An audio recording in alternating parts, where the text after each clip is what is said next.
तुम मरी नहीं, जिंदा है अभी तक। कैसे जिंदा है तू? वो सेब खाने के बाद भी नहीं मरी? तुझे मरना होगा, मरेगी तू, मर जल्दी। नमस्कार दोस्तों, ब्लडी वाइब्स के आज के इस एपिसोड में हम लोग आप लोगों के सामने एक लड़की के साथ घटी हुई ऐसी खतरनाक भूतिया घटना की कहानी लेकर आ गए हैं जो एक बस की वजह से उसके साथ घटी। और टाइटल, थंबनेल, ये सब कुछ देख के आप इस कहानी को भले ही कितना हल्के में ले रहे हो, लेकिन ये जो घटना की कहानी हम आप जो लेके आए ना आपके सामने, मतलब वो आपकी नींद तक ख़राब कर सकती है आज की। आइए बिना देरी किए जिया की ज़ुबानी स्टार्टिंग से जानते हैं कि किसकी मैं इतनी बड़ाई कर रहा हूँ, क्या हुआ था ऐसा। ये जो घटना घटी थी रितु नाम के लड़के के साथ घटी थी, जो कि झारखंड के अंदर के एक छोटे से गांव की रहने वाली है। उस छोटे से गांव में उसकी ज़िंदगी कुछ खास अच्छी चल नहीं रही थी। शादी से पहले उसके पापा थे, उसकी मम्मी नहीं थी, और उसकी 2-3 बुआ थी और उसके दादी थी। ऐसे मतलब उसकी फैमिली में जॉइंट फैमिली थी। लेकिन जो बुआ लोग थे ना, उसको बहुत परेशान करते थे। उससे सारा काम करवाते थे, घर का, बाहर का, खेत का, गोबर उठवाना, भैंस का दूध निकालना, गाय का दूध निकालना, जितने भी काम होते A to Z घर के बाहर के, सब उसकी बुआएं उससे करवाती थी। उसकी ज़िंदगी में ना वो सुख और चैन नाम की जो चीज़ होती है वो थी ही नहीं। उसके पापा बहुत चाहते थे कि मेरे बेटी की शादी हो जाती तो उसका दुख थोड़ा कम होता। मैं कैसे उसकी शादी कराऊं, मैं तो खेती करता हूं, उतने पैसे होते भी नहीं हैं। मेरी एक बहन की भी शादी नहीं हुई है, 2 बहनों की ही हुई है, तो इसकी शादी कैसे कराऊं, मैं समझ में नहीं आ रहा है बिल्कुल भी। इसके पापा फिर भी बहुत लोगों से बोलते थे कि तुम लोग देखो कोई अच्छा लड़का मिल जाए, भले ही अकेले भी कमाता हो, छोटा मोटा जॉब भी करता हो, तो मेरी बेटी का पेट पाल ले, ऐसा कोई लड़का मिल जाए। बेचारे गरीब थे इसके पापा रितु के, तो क्या चाहते थे कि अपने लेवल पे ही शादी करे, ऐसा वाला था। तो बहुत ज़्यादा ढूंढने की कोशिश करते हैं और भी लोग पता लगाने की कोशिश करते हैं, लेकिन कोई भी लड़के वाले इसे शादी करना नहीं चाह रहे थे कि गरीब घर की लड़की है। ऐसा नहीं कि रितु अच्छी नहीं दिखती थी, अच्छी खासी सुंदर थी दिखने में, लेकिन उसकी हालत ना बहुत ख़राब थी। वो ढंग से रहती नहीं थी, क्योंकि दिन भर काम काम में उसकी ज़िंदगी निकल जाती थी। उसके फेस पे ग्लो नहीं था, बाकी सुंदर थी वो। तो एक दिन उसकी एक बुआ थी बड़ी वाली, वो इसके पापा के पास आती है, रितु के पापा के पास, बोलती है कि मैंने एक लड़का देखी हूँ, तुम रितु की शादी उससे करवा दो तो अच्छा रहे। वो लड़का बहुत अच्छा है, अकेले लड़का है, उसके माँ बाप कोई नहीं है, और अच्छा खासा कुछ तो काम करता है, और उसकी थोड़ी बहुत खेत भी है, और ज़िंदगी अच्छी जीता है। तो रितु को ज़्यादा काम भी नहीं करना पड़ेगा, और वहाँ पर आराम से उस लड़के के साथ अपनी ज़िंदगी बिताएगी। तो रितु के पापा खुश हो जाते हैं, बोलते बहन मतलब कैसे कैसे, बात कर, आगे बात बढ़ा। तो बोलती है बुआ कि हाँ, मेरे गांव के आगे ही, थोड़ा सा आगे, थोड़े दूर पे ही उसका घर है, तो मैं बात कर लूँगी, बस इतना पैसे का इंतज़ाम कर लेना शादी वादी में लगाने के लिए, देने के लिए लड़के को।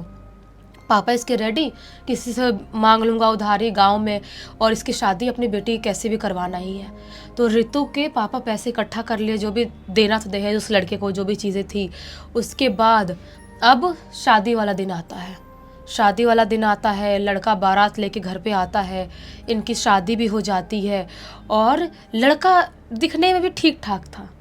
मतलब रितु इतना अच्छा नहीं था, लेकिन फिर भी ठीक ठाक था। उसको बस एक चीज़ से खुशी थी कि मैं ये घर छोड़ के जा रही हूँ तो थोड़ी मेरी सुकून वाली ज़िंदगी होगी, ऐसा सोच रही थी रितु।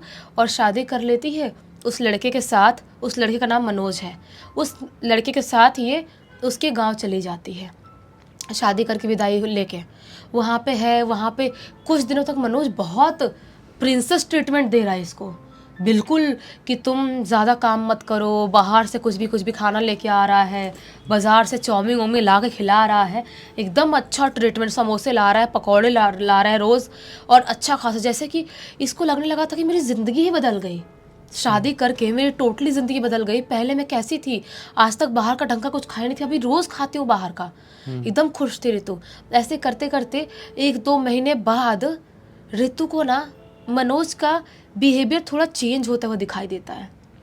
वो ना ड्रिंक करके आने लगा था घर पे। अब ड्रिंक करके आता था और इससे काफ़ी लड़ाई झगड़ा करता था। खाना बनाई है, अब बाहर का लाना बंद कर दिया खाना वाना, जो 4 दिन की चांदनी वाला था उसके साथ सीन। अब कुछ खाना बनाई, उसके सामने ले जा रही है, रख रही है, तो खाने की थाली को ऐसे उठा के फेंक दे रहा है, और बोल रहा क्या बकवास खाना बनाइए, 3rd क्लास खाना बनाना सीख ले, कुछ नहीं आता है। फिर अपना वापस से दारू पीता था और जाके पड़ जाता था। ऐसे करते करते रितु को लगता है कि यार क्या है, मेरी किस्मत ही खराब है, शायद मैंने पिछले जन्म में कुछ तो बहुत बुरे कर्म करी थी जो इस जन्म में ना ही मेरा मायके अच्छा है ना ही ससुराल अच्छा है, मैं क्या करूं। और सास ससुर भी होते तो शायद एक सपोर्ट होता, ये तो अकेले है, ये तो खुद अपनी ज़िंदगी अपने हिसाब जी रहा है, क्या करूं। मैं बहुत समझाती थी जब ड्रिंक नहीं करता दिन में, तो बोलता था हाँ हाँ रितु तुम अच्छा करियो, समझा रही हूँ, मैं ड्रिंक नहीं करूँगा आज के बाद, तुम सही समझा रहे हो, तुम मेरी पत्नी हो, तुम नहीं समझा कौन समझाएगा। दिन में एकदम नॉर्मल रहता था। लेकिन शाम को अपने काम से लौटता था, जो भी काम करता था आसपास में, तो पी के ही आता था। धीरे धीरे करते करते कुछ महीने बीत जाते हैं और आ जाता है 2019 का टाइम। 2019 के टाइम में जो ऋतु थी ना वो प्रेग्नेंट थी कुछ महीने की, लगभग उसका 8वां महीना चल रहा था, शायद 9वें में लगने वाला था, उतनी प्रेग्नेंट थी। और जब से ऋतु प्रेग्नेंट हुई थी तब से पति पी के आता भी था तो उतना झगड़ा मारपीट नहीं करता था, थोड़ा बहुत चेंज लग रहा था। तभी तो कुछ टाइम से फ्रूट ला के देता था, ख्याल भी थोड़ा बहुत रखने लगा था। उसको लगा था चलो शायद बच्चे के चक्कर में ही मेरा पति सुधर जाएगा, अच्छी बात है। लेकिन एक दिन अचानक से रात के टाइम में लेट, रात के तकरीबन 9:30 बजे करीब मनोज घर पे आता है और एकदम गुस्से में आता है। बोलता है कि क्या फालतू की प्रेग्नेंट हो गई, रोज़ खर्चा लग रहा है, पैसा लग रहा है, रोज़ इतना इतना दवाइयाँ फ्रूट सब लाना पड़ रहा है, क्या फालतू में वो हो गई। तो ऋतु को आता है गुस्सा कि जब तक मेरी बात थी तब तक अलग बात थी, ये मेरे बच्चे के बारे में बोल रहा है जो अभी इस दुनिया में आया भी नहीं है। वो गुस्से में बोलती है कि क्या क्या बोल रहे हो तुम, क्या प्रेग्नेंट हो गई, तुमको नहीं पता क्यों प्रेग्नेंट हुई मैं, तो शादी कर क्यों लेके आया मुझे यहाँ पर। बहुत गुस्से में बोल दी 2-4 चीजें। अब उसको आया गुस्सा और उसने हाथ उठा दिया ऋतु के ऊपर। प्रेगनेंसी में 8 महीने की प्रेगनेंसी, हाँ, हाथ उठा दिया और अच्छा खासा पीट दिया। इधर से निकल रहा है लाल खून, उन सब इधर से निकल रहा है, इधर से निकल रहा है। अच्छा खासा बेल्ट निकाल के, जो डंडा पड़ा था डंडे से, और अच्छा खासा पीट दिया, उठा के जो भी चीज़ें मिली हाथ में उससे पीट दिया। दर्द में परेशान ऋतु को लग रहा था कि अब मैं शायद नहीं बच पाऊंगी। मैं क्योंकि उसको पेन भी स्टार्ट हुआ था दर्द की वजह से। उसको लगता है कि मेरे साथ कुछ बहुत गलत, कुछ बहुत बुरा हो जाएगा। पीट पाट के आराम से जाकर लेट जाता, अपने बिस्तर पे सो जाता है। इसको लगता है कि नहीं, अगर मैं यहाँ रही तो शायद अपने बच्चे को खो दूँगी, मुझे यहाँ से चले जाना चाहिए अभी इसी वक्त। वो उसका पति देखती है सो गया है, वो घर से बाहर निकलती है, अपना छोटा सा घर था जो भी, उससे बाहर निकलती है। थोड़े बहुत पैसे उसके जेब में थे, वो पैसे निकालती है और निकल जाती है रोड से अपने मायके जाने के लिए। इतने रात में प्रेग्नेंट औरत, जो 8 महीने के प्रेग्नेंट है, वो औरत निकल गई है अपने मायके जाने के लिए। और उसको सोचना चाहिए कि मैं इतने छोटे से गांव की रहने वाली हूँ, मेरा गांव भी छोटा सा गांव है, मेरा मायके भी, तो कोई भी बस गाड़ी इतनी रात में कैसे मिलेगी। बहुत मुश्किल होता है। बहुत छोटे छोटे गांव में ऐसे बस गाड़ी चलती भी है तो एक टाइमिंग होता है कि इतने बजे तक ये बस चलेगी, इतने बजे तक ये बस चलेगी, ऐसा रहता है। लेकिन इसके दिमाग में कुछ नहीं चल रहा था। सोच रही थी मैं पैदल जाना पड़ा तो पैदल भी चले जाऊंगी, जबकि प्रेगनेंसी में ऐसे औरतों को घर से बाहर इतने रात में बिल्कुल नहीं निकलना चाहिए, सेफ नहीं होता है। फिर भी ये निकल गई और ये उस चौराहे पे पहुंच जाती है जहाँ से बस मिलने वाला रहता है, जो इसके पति का गांव था। वहाँ पे जाती है, बहुत टाइम तक खड़े रहती है, वहाँ पे कोई बस उसे कुछ दिखाई नहीं दे रहा है। तभी एक आदमी उसको आता हुआ दिखाई देता है। वो आदमी बोलता है कि क्या हुआ बहन जी, आप ऐसी हालत में इतनी रात में चौराहे पे क्यों खड़ी हो। वो बोलती है मुझे कोई बस के बारे में पता करना है, मुझे इस गाँव जाना है, कोई बस मिल जाए तो। वो आदमी बोलता है यहाँ से तो नहीं मिलेगी, थोड़ी दूर और आगे जाओगे तो एक बस स्टैंड है, जहाँ से दूसरे गांव से आने वाली बस भी बाई चांस लेट होगी तो उस बस स्टैंड से मिल सकता है, लेकिन आधा किलोमीटर तक दूर करीब होगा, वहाँ तक तुमको पैदल जाना पड़ेगा। ऋतु जो है वहाँ से उस आदमी की बात सुन के पैदल निकल जाती है उस बस स्टैंड जाने के लिए। आधा किलोमीटर दूर भी उसको इतना भारी लग रहा था, प्रेगनेंसी की हालत में चलने में, चल फिर नहीं पा रही है, बहुत मुश्किल हो रही है चलने फिरने में। कैसे कैसे करते करते वो बस स्टैंड तक पहुंचती है और वहाँ पे पहुंचती है तो क्या पाती है, एक बूढ़ी सी औरत ऑलरेडी वहाँ पर खड़ी है। वो बूढ़ी सी औरत देखती है और कुछ बोलती नहीं है। उसको ऐसा लगता है कि वो भी बस के लिए ही खड़ी होगी। वो अपना खड़ी होके इंतज़ार कर रही है, बस आएगी आएगी। बूढ़ी सी औरत इसके पास आती है, इसके सामने आती है और आके बोलती है, कौन हो तुम? और इस हालत में इतनी रात में रोड पे सुनसान जगह पर क्यों खड़ी हो? तुमको पता नहीं है ऐसी हालत में ऐसे औरतें बाहर नहीं निकलती रोड पर? और तुमको इतनी चोट कैसे लगी है? खून कैसे निकल रहा है तुम्हारा इतना? ये बोलती है कि बस मैं ना गिर गई थी। आपको क्या है, मैं गिर गई थी, मुझे कुछ नहीं पता। औरत बोलती है, मुझे बताओ। औरत बोलती है, बताओ मुझे, किसी को बुलाना पड़ेगा, मदद लेनी पड़ेगी, ऐसे थोड़ी काम चलेगा। बोलती है, नहीं, जब पति ही ऐसा हो तो दूसरी कोई क्या ही मदद कर सकते हैं। आप अपने बस में जाओ, मुझे कोई मतलब नहीं आपसे। अभी ये लोग ये बात कर ही रहे थे, तभी अचानक से एक पुरानी सी खटारा सी बस हिलते डुलते इनके सामने आती है। और जैसे ही सामने आती है, थोड़ी सी अपनी जो ऋतु है खुश होती है और बस के अंदर चढ़ जाती है। बस के अंदर चढ़ती है तो देखती है पीछे पीछे बूढ़ी औरत भी उसकी बस के चढ़ गई। जब जाके बस के अंदर देखती है तो उसे कोई भी दिखाई नहीं दे रहा है। बस पूरी तरह से खाली है। बस में सिर्फ कंडक्टर और ड्राइवर है। ये पीछे वाली सीट पे जाती है और जाके बैठ जाती है। जहाँ पर ये जाके बैठती है वहीं पर बाजू वाली सीट में वो बूढ़ी औरत भी इसके पास आके बैठ जाती है। इसको थोड़ा सा अटपटा सा अजीब सा लग रहा था कि ये बूढ़ी औरत मेरा पीछा क्यों नहीं छोड़ रही है। मतलब बस स्टैंड में भी मिली थी और इसी बस में चढ़ गई वो भी। हाँ, और इतनी सवाल जवाब कर रही थी, मेरे को इतना सुना रही थी।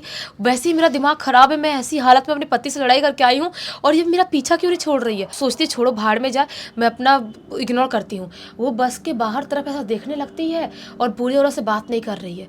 तभी बूढ़ी औरत इसके कंधे पे से टैप करती है, बोलती, बेटा तुझे भूख लगी है? ये बोलती है, नहीं भूख नहीं लगी है मुझे बस थोड़ा सा सर में घूम रहा है, तो मैं थोड़ा सोऊंगी तो शायद आराम मिलेगा। बूढ़ी औरत बोलती है, नहीं बेटा ये ले। एक एप्पल रखी थी हाथ में, बोलती बेटा ये ले, एप्पल खा ले। ये बोलती है, नहीं नहीं, मुझे नहीं खाना है, सेब नहीं खाना है मुझे। तो बोलती बेटा खा ले, तुझे भूख लगी है ना? ये बोलती है, हाँ थोड़ी बहुत तो लगी है, ऐसा लग रहा है मुझे। तो बूढ़ी औरत बोलती है, ऐसे टाइम पे बहुत भूख लगती है, कभी भूख लग जाती है, खा ले, मैं तेरी दुश्मन थोड़ी हूँ, ले खा जा जल्दी खा जा। ये बूढ़ी औरत के हाथ से एप्पल लेती है और कट कट करके खाना चालू कर देती है। जैसे ही एप्पल थोड़ा सा खाई है, उसे थोड़ा अजीब सा अटपटा सा लगता है, लेकिन उसको लगता है कि हो सकता है कि काफ़ी टाइम रखी होगी एप्पल, इसलिए ऐसा अंदर वो हो जाता है ना, स्मेल अलग हो जाती है, कपड़े वपड़े में बांध के रखो तो इसकी वजह से ऐसा लग रहा होगा, कोई बड़ी बात नहीं है। ये एप्पल खाती है और जैसे उसका एप्पल खा के होता है, अचानक से थोड़ी नींद आने लगती है। वो अपनी सीट पे ऐसे सर करती है और सर करके सो जाती है। अभी सोए हुए कुछ टाइम हुआ ही होगा, अचानक से ऐसा झटका लगता है, बस में ब्रेक लगता है और बस रुक जाती है। जैसे बस रुकती है, हड़बड़ाते हुए से बाहर देखती है, अरे ये तो मेरा ही गांव है, मेरा मायके है ये। वो फटाफट बस से बाहर उतरती है और जैसे बाहर उतरती है, अभी वो ना बूढ़ी औरत को इतना ध्यान नहीं दे रही थी, इग्नोर कर रही थी। शायद बूढ़ी औरत वहाँ बैठी नहीं थी, जब उठी थी उसके बाजू वाली सीट पे, उस टाइम में नहीं बैठी थी, कहीं और जाके सीट पे बैठ गई, उसको ऐसा लगा था, और ज़्यादा ध्यान ना देके नीचे उतर गई थी। नीचे उतर के अभी थोड़ी दूर चलने ही वाले होती है, तभी अचानक उसको चक्कर जैसा कुछ थोड़ा सा लगता है। वो सोचती है कि वो बूढ़ी औरत ने, मतलब कहाँ देखूँ क्या उसको। वापस से पीछे मुड़ के बस की तरफ देखती है तो क्या पाती है, दूर दूर तक कोई भी बस दिखाई नहीं दे रही है, कोई भी बस दिखाई नहीं दे रही दूर दूर तक, ना ही वो बूढ़ी औरत है। इसको समझ में नहीं आता है, इसको तो चक्कर जोर जोर से आ रहा था, वो और जोरों से आने लगता है। कैसे कैसे करते करते वो वहाँ से तेज तेज कदमों से भागते भागते अपने घर आती है और घर पे आकर दरवाज़ा नॉक करती है ज़ोर ज़ोर से। उसकी दादी दरवाज़ा खोलती है, उसकी दादी दरवाज़ा खोलती एकदम शॉक हो जाती है, बोलती बेटा बेटा ऋतु तू यहाँ क्या कर रही है, ये ऐसी हालत में यार, भाई क्या है तू, 8वें महीने की प्रेग्नेंट है ना तू, तो ऐसी हालत में क्यों आई। ये बोलती दादी मैं बता दूंगी। बोलती दादी चोट कैसे लगी तुझे, इतनी खून कैसा निकल रहा। बोलती दादी पहले मुझे बैठाओ, पानी दो, मैं सब बता दूंगी। दादी जाती है, फटाफट मटके से पानी निकाल के लाती है, इसको पानी देती है, ऋतु पानी पीती है। दादी बोलती है क्या हुआ बेटा, बता चोट कैसे लगी, ऐसे टाइम पे इतने रात में यात्रा नहीं करते, तुझे नहीं पता। बचपन से पता है ना, अपने गांव में भी औरतें कहाँ निकलती है बाहर बिना चाकू छुरी लिए, नॉर्मली शाम के टाइम में बाहर नहीं निकलती हैं। ये बोलती है कि दादी सब कुछ बताती है कि दादी कैसे कैसे मारपीट हुआ, कैसे मारा, सब कुछ किया। उसके बाद बस में चढ़ी थी। दादी ने बोली कौन सी बस में, कितने लोग थे बस में? ये बोलती दादी बस में सिर्फ एक ड्राइवर, कंडक्टर और एक बूढ़ी औरत जो कि बस स्टैंड से मेरे साथ ही चढ़ी थी, और कोई नहीं था। दादी बोलती है वो बूढ़ी औरत तुझे कुछ खाने को तो नहीं दिया? ये बोलती है खाने को, हाँ एक एप्पल दी थी। दादी बोलती है खाई तो नहीं तू? ये बोलती दादी बहुत ज़्यादा फोर्स कर रही थी, मैंने एप्पल खा ली। दादी बोलती है हे भगवान, तुझे नहीं पता क्या, तुझे वो बूढ़ी औरत जो है वो नॉर्मल औरत नहीं है बेटा, तुझे नहीं पता क्या? ये बोलती कैसी औरत है दादी? दादी बोलती है बेटा वो जो बस है वो ना ही बस नॉर्मल है, ना ही वो औरत नॉर्मल है। बहुत सारे लोगों ने उसका सामना किया, आज से काफ़ी साल पहले से करते आ रहे हैं। लगभग 1997 से 1997 से उस औरत की आत्मा वहाँ पर भटक रही है। और वो जब भटकती है ना तो पता नहीं कैसे बस या कोई ना कोई गाड़ी, ज़्यादातर बस उसको दिखाई देता है लोगों को, और वो बस में चढ़ती है। और जो कोई भी उसके साथ चढ़ता है, ज़्यादातर लड़कियाँ, औरतें, वो उनको कुछ ना कुछ खाने के लिए देने की कोशिश करती है। जो खा लिए वो ख़त्म हो गए, और ज़्यादातर लोग समझ जाते हैं, नहीं खाते हैं, वो भी बहुत दिन तक तबीयत खराब होती है, परेशान हो जाते हैं। बोलती है ऋतु की दादी वो औरत कौन है? लेकिन दादी बोलती है बेटा आज से काफ़ी साल पहले की बात है, 1997 की बात है। उस टाइम पे एक औरत और एक आदमी बस से यात्रा कर रहे थे, किसी दूसरे गांव से दूसरे गांव जा रहे थे। रास्ते में उनकी बहुत ज़्यादा गंदी वाली लड़ाई हो जाती है। आदमी बस रुकवाता है और औरत को लेके बस के नीचे उतरता है और बहुत मारपीट करता है, इतना मारपीट करता है, इतना मारता अपनी औरत को, वो ख़त्म हो जाती है। और जैसे उसकी औरत ख़त्म होती है, वो औरत के शरीर को उधर ही जंगल में ही गाड़ देता है। मुझे ऐसा लगता है कि जहाँ पे वो आदमी औरत का झगड़ा हुआ होगा, जहाँ पे उस आदमी ने अपनी औरत को मारा होगा, वो यही रूट रहा होगा, यही रूट, इसी गांव के आसपास ही कुछ हुआ होगा, तभी तो ऐसा कुछ हो रहा है वहाँ पे। वही तो, तभी तो बस स्टैंड वाला एरिया, वो रूट वही होगा। उसकी वजह से बोलती दादी कि वो औरत की आत्मा आज भी भटक रही है और ज़्यादातर औरतों का शिकार करती है। जो भी औरतें ऐसे पीड़ित रहती है अपने पतियों से या किसी भी चीज़ से, जो औरतें खुद के लिए आवाज़ नहीं उठाती, उनको परेशान करती है। ये बोलती दादी लेकिन मैं क्या करूँ? दादी बोलती ज़्यादा तो सोच मत, एक काम कर, सो जा, ऐसी हालत में इतना जागते नहीं, सो जा तो सो जा। ऋतु सोने चली जाती है। सोए हुए थोड़ा टाइम हुआ ही होगा, अचानक से किसी के अजीब से घुर्राने से इसकी आँख खुलती है। और जैसे इसकी आँख खुलती है, अपने आँख के सामने किसको पाती है? वो ही बूढ़ी औरत को, जो बूढ़ी औरत इसके साथ बस में थी। वो बूढ़ी औरत एकदम ही अजीब सी, खौफनाक सी शक्ल लिए, अजीब सी गुस्से में बोलती है, तुम मरी नहीं, जिंदा है अभी तक। कैसे जिंदा है तू? वो सेब खाने के बाद भी नहीं मरी? तुझे मरना होगा, मरेगी तू, मर जल्दी। ऐसा बोलती है बूढ़ी औरत। ये बहुत जोर से चीखती है, और जैसे जोर से चीखती है, बूढ़ी औरत वहां से गायब हो जाती है। दादी उठती हुई भागती हुई इसके पास आती है, बोलती कि क्या हुआ ऋतु, तू चिल्ला क्यों रही, क्या हो गया? ये दादी को बोलती है, ऋतु को दादी ऐसा ऐसा बूढ़ी औरत दिखाई दी थी मुझे, और ऐसे ऐसी चीज़ें बोल रही थी, मुझे समझ में नहीं आ रहा मैं क्या करूँ, वो मुझे मार डालेगी, बोल रही थी मैं मरी क्यों नहीं, मुझे मार डालेगी। दादी को ऋतु जो ऐसा बोलती, दादी बोलती है बेटा देख, इतना मत सोच, तू अभी तक तुझे कुछ नहीं हुआ है, सेब खाने से तुझे कुछ नहीं हुआ, तो सो जा, जितना सोचेगी उतनी प्रॉब्लम है, सो जा। ऋतु सो तो जाती है, लेकिन उसकी दूसरी सुबह नहीं होती हैं? ऋतु उठ नहीं पाई। दादी दूसरी सुबह उठाने जाती है उसके पापा, लेकिन नहीं उठ पाई। ऋतु के पेट में उसका बच्चा था 8 महीने का, और वो दोनों उस शैतान, उस चुड़ैल, उसकी वजह से ख़त्म हो गए। और ये जो घटना घटी थी 2019 में झारखंड के अंदर छोटे से गांव में घटी थी, और ये घटना इतनी ज़्यादा दिल को झंझोर देने वाली थी कि और भी औरतों के साथ घटना घटी है, जो औरतें खुद के लिए आवाज़ नहीं उठाई थी, क्योंकि उसका मानना यही था उस चुड़ैल का कि मेरे पति ने मुझे मार डाला, मैं खुद के लिए आवाज़ नहीं उठा पाई, जो भी औरतें नहीं उठाएंगी उनको मैं मारूंगी। मतलब उसकी नज़र में वो औरतें गलत थी, और ऐसी औरतों को जीने का अधिकार नहीं था, वो चुड़ैल ऐसा मानती थी। हाँ, इस कहानी को सुन के ना मुझे वो बचपन में वो एप्पल विच वाली एक कहानी थी, जिसमें एक चुड़ैल थी, वो लोगों को सेब देती थी, हाँ, ऐसे वो सुंदर दिखती थी, लेकिन सेब देने के बाद वो अपना रूप असली चुड़ैल का बनाती थी। इंटरेस्टिंग थी वो, मतलब बहुत सारे लोगों ने सुने होंगे। तो ये भी कुछ ऐसी चुड़ैल थी जो सेब देती है। चुड़ैलों का सेब से अलग नाता है। वही तो। खैर, इस पूरी घटना की जानकारी किस तरह मिली? ये पूरी घटना की जो जानकारी है, दादी ने गांव के आसपास के लड़कों को, घर वालों को बताया। तो वहीं पास में रहने वाला एक लड़का आर्यन है, उसको भी पता चला। उसकी मम्मी ने बताई कि बाजू वाली दादी की पोती के साथ ऐसा ऐसा कुछ हुआ था। तो वही आर्यन ने लिख के भेजा स्टोरी। चलो अच्छा हुआ, एक अच्छी सीख मिल गई। तो इसी एक नोट के साथ इस कहानी का अंत करते हैं। अब तक इस वीडियो को देख लेते तो लाइक ज़रूर कर देना, चैनल को सब्सक्राइब करके बेल आइकन के ऑल के ऑप्शन में क्लिक करना, और इंस्टाग्राम की लिंक वीडियो के डिस्क्रिप्शन बॉक्स में मिल जाएगी, वहाँ पे जुड़ जाना। और आपके पास भी ऐसी कोई कहानी, टॉपिक या जानकारी हो तो लिख भेजना। हो सकता है हमारा अगला वीडियो कल आपके हिसाब से ही बन रहा हो। तो चलिए कल फिर से मिलते हैं, तब तक के लिए बहुत बहुत धन्यवाद। आपका दिन शुभ।